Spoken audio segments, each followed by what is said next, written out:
President Muhammadu Buhari has ordered all members of his cabinet and political appointees vying for electoral offices to resign on or before Monday, May 16, 2022. Hi, welcome to What's Happening.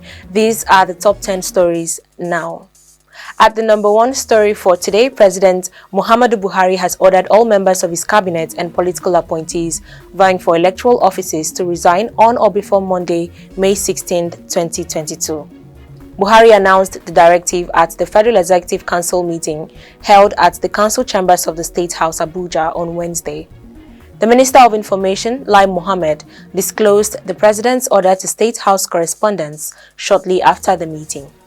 Cabinet members affected include Ministers of Transportation, Rotimi Amechi, Niger Delta, Godswill Akpabio, Labour and Employment, Chris Ngige, Science, Technology and Innovation, Ogbonnaya Onu, Minister of State for Education, Emeka Nwajuba, Justice Minister and Attorney General of the Federation, Abubakar Malami.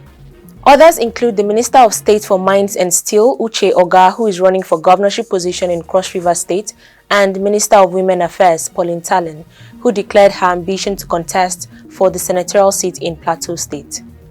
At number 2, the Court of Appeal has set aside the judgment of the Federal High Court in Umuahia, which voided the provision of Section 84, subsection 12 of the Electoral Act 2022, declaring that public office holders seeking elective positions can remain in office 30 days to the general elections. In a judgment on Wednesday in Abuja, a 3-member panel of the court, headed by Justice Hama Akau Baraka, held that the Federal High Court Umuahia had no jurisdiction to have entertained the case because the plaintiff, Nduka Edede, lacked the local standing to have filed the suit in the first place. The appeal court declared Section 84, subsection 12 of the Electoral Act as unconstitutional, adding that Edede did not establish any cause of action to have warranted his approaching the court on the issue because he did not establish that he was directly affected by the provision. At number 3, over 200 former military men who fought on the side of the Nigerian government during the Nigeria-Biafran War staged a protest in Ibadan, Oyo State, on Wednesday to express their anger over the non-payment of their pensions in the past 44 years. The aged men and women, armed with placards with various inscriptions, marched from the Nigerian Legion Secretariat in Ibadan through Yidi Gate through NTA area, singing solidarity songs. The old ex-military men called on President Muhammadu Buhari to look into their case. The national coordinator of the group operating under the umbrella of the First Intake Able Voluntary, Retired or Discharged 10 or more years in military service, Pa Babawande Phillips, who addressed journalists, said it was ungodly and wicked to have paid former Biafran soldiers and abandoned those of them who fought on the side of Nigeria. Phillips said the ex-military men served directly under Buhari when he was in the military, saying he was sure that their former boss was not aware of their plight. At number 4, gunmen attacked 2 villages in Nengi local government area of Bauchi State on Wednesday morning, killed 3 people and injured 1 other person. A source in the town who chose to remain anonymous said the 2 villages, Gunmen and Limi, were attacked at about 12 a.m. on Wednesday. He said the gunmen first attacked Gunmen and started shooting sporadically, causing the villagers who were already asleep to wake up in panic before they later moved to Limi. He also noted that those killed were buried on Wednesday morning according to Islamic rites.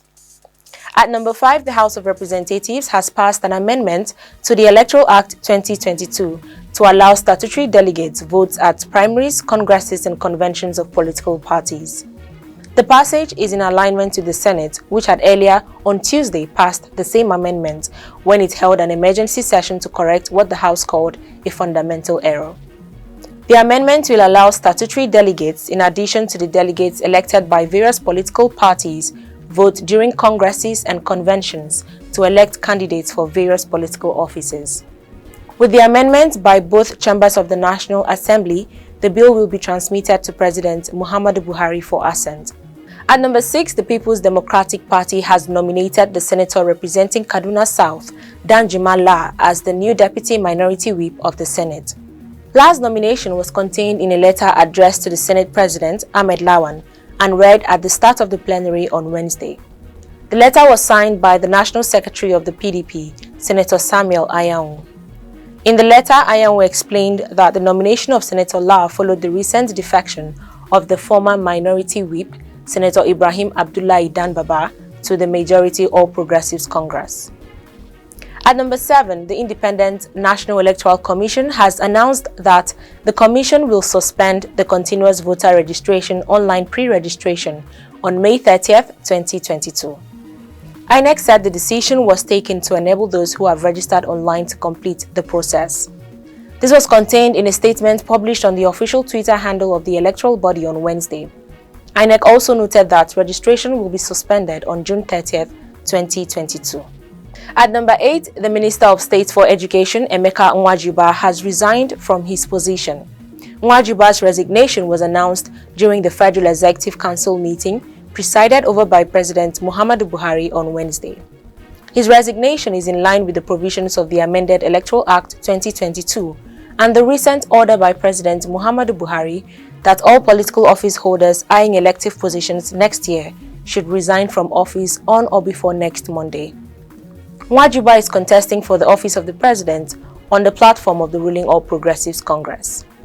At number 9, the United Nations General Assembly replaced Russia with Czech Republic on the UN Human Rights Council on Tuesday, following Russia's suspension in April. The General Assembly, in a secret ballot voting, elected Czech Republic to fill the vacant seat created by Russia's suspension. A large number of member states voted in favor of the European country. 180 of the General Assembly's 193 members deposited ballots. The result was 157 countries in favor of Czech Republic and 23 abstentions. Czech Republic was reportedly the only candidate for the seat on the 47-member Human Rights Council. Seats on the Geneva-based council are divided among regional groups, and a replacement for Russia had to come from an East European country. At number 10, the governor of Kano State, Abdullahi Ganduje, has endorsed his deputy, Nasiru Gawuna, as his successor in 2023. Ganduje also picked his commissioner for local governments and chieftaincy affairs, Murtala Garu, as Gawuna's running mate for the 2023 governorship election in the state.